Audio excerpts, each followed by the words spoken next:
Dans un premier temps, vous serez implantés les civils sur les gares. Nicolas Mondoulet est gardien de la paix. Depuis 7 ans, il travaille à la brigade des réseaux ferrés de la préfecture de police de Paris.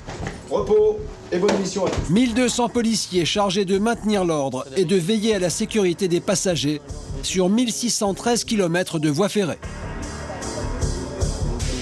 Ce matin, Nicolas part en mission à la station Châtelet, une des plus sensibles du réseau. Une altercation vient justement d'éclater entre un jeune usager et un contrôleur. Tiens, vas-y, rentre, reste avec. Ouais. Monsieur, ça sert à rien. Monsieur, ça sert à rien. Je vais poster, viens, il tire les affaires. On se calme. On se calme. Arrêtez. Il a une pièce, il a quelque chose. Redescendez un petit peu là. Allez, on descend d'un ton. Descendez. Rien du tout. Je parlais T'as pas. une pièce d'identité à présenter? J'ai rien sur moi, Il a son ticket, Tout est composé. Allez, viens, allez, avance. On va se calmer. Ok. Nicolas décide de conduire le jeune homme au poste de police le plus proche. T'es majeur ou mineur? Tiens, lève-toi. Attends, Je vérifie, hein, pour voir ça rien, d'accord? pour un truc comme ça à la con, t'es passé à 2 doigts que je te sers. Donc je sais pas si t'es connu ou si t'es pas connu, mais t'étais à 2 doigts. Si l'agent RATP il dépose plainte, moi je t'embarque là. Pour un truc à la con comme ça. Voilà. Là c'est de la garde à vue, ce soir tu rentres pas chez maman. Hein. Pas de garde à vue cette fois-ci, le jeune homme aura une simple amende pour outrage à agent. Nous on est intervenus pourquoi? Parce qu'il y avait beaucoup de monde. Parce que là c'est le cas typique où pour un tout petit truc aussi ça peut péter, ça peut aller assez vite quoi. Il était entouré de ses copains, donc voilà quoi. Là on l'a ramené au poste, il fait sa procédure simplifiée, c'est réglé, tout le monde est calmé. Ce que Nicolas et les autres policiers veulent éviter, c'est ça. Souvenez-vous, il y a presque 2 ans, en mars 2007, un homme fraude, il est contrôlé, la gare du Nord s'embrase.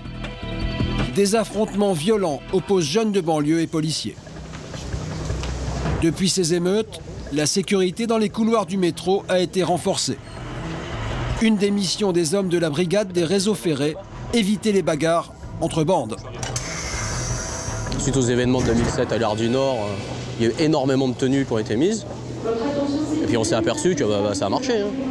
Ça a marché et voilà, les groupes stagnent de moins.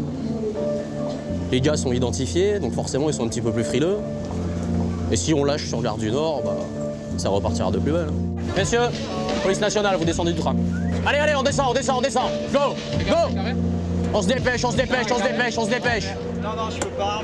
14h30, une vingtaine de jeunes intimident les voyageurs dans un train de banlieue. Toi, t'enlèves ton truc. Ou c'est moi qui te l'enlève. Ça marche?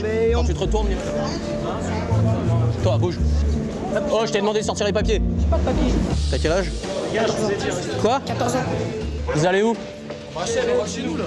Tous de Shell? En force.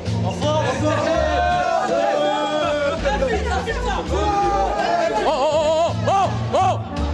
Il n'est pas la récréation non plus ici, ok? Ok? Ces jeunes sont âgés de 13 à 15 ans. Avec ce pistolet à billes, ils tentaient d'impressionner les voyageurs. Pourquoi t'es pas censé être ici? T'es censé faire tes devoirs? Ouais. Les policiers les font monter dans le train suivant pour Shell et confisquent le pistolet à billes. Nicolas passe la majeure partie de son temps sur le terrain. Pour lui, la police, c'est une histoire de famille. J'ai mon père qui est gendarme, j'ai mon arrière-grand-père qui était déjà gendarme. Je voulais faire un métier sur le terrain. Donc là, je suis servi. Je suis quand même bien servi parce que je suis constamment sur le terrain. Pourquoi être policier? Parce que on est au contact de la population. Même si des fois c'est difficile. Des fois c'est difficile, c'est vrai qu'on est mal jugé. Pour l'instant j'ai 30 balais, je suis avec une équipe qui roule bien, je suis dans un service qui roule bien. Je me fais encore plaisir sur le terrain.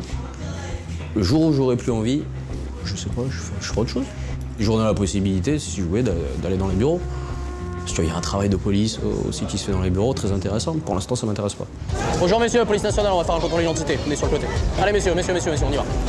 Une des missions principales de Nicolas, rester au contact de la population et surtout des jeunes. Il connaît bien leurs habitudes. On a des personnes qui passent ici des heures et des heures à parler, à draguer, à tchatcher, voilà. Quand il y a des vols de téléphone portable notamment, ça se vend ici, voilà. Pour Nicolas, les policiers doivent montrer leur présence. C'est pour cette raison qu'il contrôle quotidiennement les contrevenants. Un homme vient de passer sans billet. Bon, allez.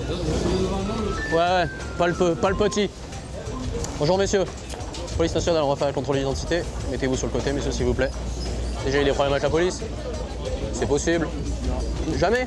Jamais fait de garde à vue? Non. J'ai un problème avec la police. Ah ouais? C'est quoi le problème avec la police? Allez-y, allez-y, exprimez-vous, exprimez-vous. On nous emmerde pour rien. D'accord, ok. Comme là, vous nous faites perdre notre temps. Bah ouais, sauf que si vous aviez payé le trip de transport, je vous aurais pas contrôlé. Oui, bonjour réseau, c'est l'équipe Gare 3. Oui, bonjour, Gare 3 pour FPR, s'il te plaît. Le jeune homme sera verbalisé, mais les policiers viennent de repérer un petit groupe de jeunes qu'ils suspectent d'avoir volé un téléphone portable. Nicolas prend les opérations en main. Alors lui, c'est pas mal parce que lui on lui a passé le téléphone mais il sait pas qui c'est et puis en fait on lui a pas passé en fait, tu vois. Enfin, quelqu'un qui lui a passé. Il avait tout, il connaît pas, c'est pas lui en fait le téléphone. D'accord. Il a celui-là aussi, j'ai pas regardé. Non, ok. Je fais mes contrôles et on emmène en vérif. Ah, ils sont en règle, mais il a qui celui-là? Il a qui celui-là? Je sais pas, c'est un de mes potes qui me l'a passé. Bah, apparemment, vos potes disent que c'est pas eux. Il y a un souci. Je sais pas, moi c'est un de mes potes qui me l'a passé. Ah, il vous l'a passé, mais c'est pas lui non plus alors. Toi et toi, on y va. Allez, c'est parti. Les deux jeunes suspectés d'avoir volé les téléphones portables sont conduits au commissariat de la Gare du Nord pour y être entendus par un officier de police judiciaire. Merci. Après enquête, il s'avère qu'ils ont bien volé les portables qui seront rendus aux deux victimes. Ce qui me plaît, c'est de rendre service à celui qui s'est fait léser, c'est tout. Ah, je pense que je vais rentrer ce soir. Deux gamins, ils se sont fait tirer les portables. Bah, les deux gamins, ils ont récupéré leurs portables. Voilà, c'est juste le plaisir. C'est pas le plaisir de mettre des gens en prison, parce que pour moi, ça n'a aucun intérêt. C'est faire plaisir, voilà, c'est faire plaisir au gamin. Le gamin, il a retrouvé son portable. Il dira peut-être, ah bah c'est bien, la police a fait son travail. Il le dira peut-être pas. On va à Gare de Lyon. Il y a un colis suspect. Les colis suspects, une menace à laquelle Nicolas est confronté régulièrement. Ah c'est ça le colis? Oh putain, on va faire un gros périmètre. On va élargir. S'il vous plaît, vous finissez vos consommations rapidement, vous sortez par là-bas, on va devoir fermer. Je vous remercie. On a un colis suspect, je vous demande de reculer, s'il vous plaît. Le colis suspect, c'est cette valise noire. S'il vous plaît, je vous demande de quitter le périmètre, rapidement. Je sais pas du tout, on verra bien. S'il vous plaît, monsieur, je vous demande de faire demi-tour, de quitter le périmètre. Il y a toujours 2-3 réfractaires, mais bon. Sur le nombre qu'il y a, c'est un pourcentage moindre, donc ça va. Mais non, on n'a pas trop de difficultés sur ce genre de mission. Il faut être ferme, poli, ferme, et puis tout passe bien. Non, madame, regardez, il y a des machines, il y a d'autres machines, donc ça suffit. C'est une mission quotidienne, fréquente et prioritaire. On n'oublie pas qu'on est constamment sous la menace. C'est clair. Franchement, ça me fait pas peur. Mais de toute façon, vous regardez les gens, ils ont pas peur. Plus de peur que de mal. Dans la valise, les démineurs ne trouvent que des vêtements. Le trafic peut reprendre son cours. T'ouvres là. Bon, allez, c'est bon, on lâche les faux. La circulation reprend, mais Nicolas doit partir sur un accident qui vient de se produire gare Saint-Lazare. Bon, voilà. Tous les trains sont bloqués. Après les grèves de la semaine dernière, les voyageurs ont les nerfs à vif. Sur place, Nicolas constate les dégâts. Voilà les dégradations qui ont été faites par certains voyageurs. Des voyageurs mécontents de ne pas pouvoir prendre leur train ont détruit la vitre de ce local SNCF. Je pense que là, les gens sont assez énervés. On va pas non plus rajouter une couche en les empêchant de fumer, je pense. Il y a des priorités, regardez. Pour l'instant, c'est les voyageurs. Vous avez raison, monsieur. Pas de problème. Au revoir, monsieur. Pas de problème. Pas de problème. Au revoir. Voilà, c'est le coup classique. Étant donné qu'on est en tenue, bah voilà, c'est pour nous, quoi. Alors qu'on a strictement rien à voir avec ça, mais bon, voilà.